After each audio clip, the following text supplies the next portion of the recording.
BNP ক্ষমতায় গেলে সে পুরনো ধারার রাজনীতি বা যে ছাত্র রাজনীতির যে কলুষিত দিকগুলো সেগুলোতে ফিরবে কিনা? আবার না, আমি ঠিক পথ হারানোর কথা বলবো না। ছাত্র রাজনীতি কোনো না কোনো ফর্মে তো ছিলই, এবং ছিল বলে সাধারণ ছাত্রদের যে ডিমান্ড, তাদের যে দাবি, ওই দাবিটাই তো একটা পর্যায়ে জাতীয় দাবিতে পরিণত হয়ে এবং জাতির যে ডিমান্ড, সেই ডিমান্ডের সাথে, সেই দাবির সাথে একীভূত হয়। আমি যদি বলি, ছাত্রদের দাবি হচ্ছে কোটা বিরোধী তাদের আন্দোলন, ওটা তীব্র থেকে তীব্রতর হলো। আর সারা জাতির ডিমান্ড হচ্ছে অবাধ সুষ্ঠু নির্বাচন, একটা গণতান্ত্রিক পরিবেশ, একটা ফ্যাসিবাদী দুঃশাসন, এখান থেকে মুক্ত হওয়া। এটা হচ্ছে ন্যাশনাল ডিমান্ড। তো এই যে ছাত্রদের কোটা বিরোধী আন্দোলন ক্রমান্বয়ে এটার ইন্টেন্সিটি বাড়তে বাড়তে জাতীয় ডিমান্ডের সাথে এটা মানে অজান্তেই এটা একীভূত হয়ে গেছে, এবং দুইটা মিলিয়েই আলটিমেটলি মানুষের যে দীর্ঘদিনের চাওয়া, দীর্ঘদিনের যে রিপ্রেশন সাপ্রেশন, মানে পূর্ববর্তী যে সরকার ছিল, শেখ হাসিনা সরকার, সেই সরকারের যে মানে প্রতি যে মানুষ যে বিদ্বিষ্ট, মানুষ যে উৎপীড়িত, মানুষ চাচ্ছে বিদায়, তো তাদের সেই ডিমান্ডের সাথে এই ডিমান্ড যখন একীভূত হয়েছে, তখন শেখ হাসিনা দেশ ছেড়ে চলে যেতে হয়েছে, দুঃশাসনের অবসান হয়েছে। এবং সেই ক্ষেত্রে বলা যায় যে ছাত্র রাজনীতির এক ধরনের মানে অস্তিত্ব রয়েছে বলেই এটা সম্ভব হয়েছে। সেটা হয়তো ডাইমেনশন এবং মডেলটা হয়তো পার্থক্য হতে পারে 80-র দশকের সাথে, কিন্তু ওটাতে স্টুডেন্ট পলিটিক্সেরই একটা অবদান। স্টুডেন্ট পলিটিক্স কি?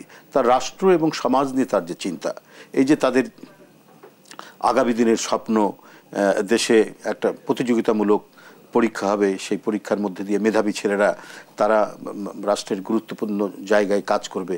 তো তাদের সেই স্বপ্নটা তো একেবারে চূর্ণ বিচূর্ণ করে দিয়েছিল, যে কোটার নাম করে মুক্তিযোদ্ধাদের নাতি নাতনি পর্যন্ত সেইখানটায় তাদেরকে অগ্রাধিকার দিতে হবে।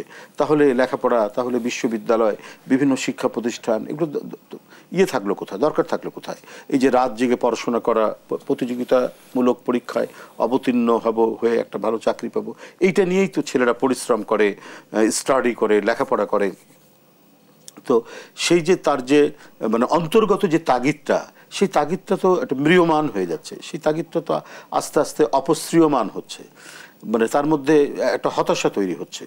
সে মানে জেগে উঠবার জন্য, তার স্বপ্ন বাস্তবায়নের জন্য মানে তার মধ্যে যে আকাঙ্ক্ষা, সেই আকাঙ্ক্ষাটা অবদমিত হচ্ছে।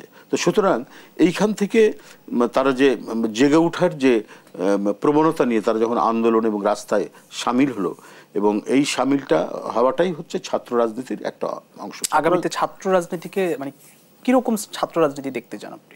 ছাত্র রাজনীতি অবশ্যই সেটা ইউনিভার্সিটি বা শিক্ষা প্রতিষ্ঠানের যে একাডেমিক টোন, সেই একাডেমিক টোনটাকে উপলব্ধি করে সাধারণ ছাত্রছাত্রীরা, আমি মনে করি যে শিক্ষার সাথে সম্পর্কিত হতে হবে। ছাত্র রাজনীতিটা হতে হবে ছাত্রদের যে ডিমান্ড, ছাত্রদের যে দাবি দেওয়া, এবং সেটা অবশ্যই শিক্ষা সংক্রান্ত সে বিষয়। এটা বিএনপি কি সেই ধারায় ফিরবে? সেটা নিঃসন্দেহে মানে ফেরা কি, বিএনপি বলতে মানে যদি বিএনপি সরকার গঠন করে, আমাদের যে 31 দফা যে এটা দেওয়া হয়েছে আর কি, যে দাবিগুলোর কথা জাতির সামনে তুলে ধরা আছে, সেখানেও দেখবেন যে এটা সুস্পষ্টভাবে আছে যে ছাত্র রাজনীতির মতো করেই চলবে। সেইখানে যদি অন্যরকম তাদেরকে যদি ব্যবহারের জায়গা থাকে, তাদেরকে দিয়ে আমি মানে পলিটিক্যাল পারপাসে তাদেরকে ইউজ করব, তাহলে ছাত্র রাজনীতির যে টোন এবং ছাত্র রাজনীতির যে উদ্দেশ্য, সেটা ব্যাহত হবে। সুতরাং ছাত্র রাজনীতিকে যদি আমি ছাত্র রাজনীতির মতো করতে দেই, তাহলে দেখবেন যে রাজনীতিও মানে জাতীয় রাজনীতিও কলুষমুক্ত হবে, ছাত্র রাজনীতিও কলুষমুক্ত থাকবে। এখানে অতিরিক্ত ইন্টারফারেন্স করলে পরে, হস্তক্ষেপ থাকলে পরে, সেইটা তো একটা স্বাধীন ছাত্র রাজনীতি হিসাবে সেটা গড়ে উঠবে না।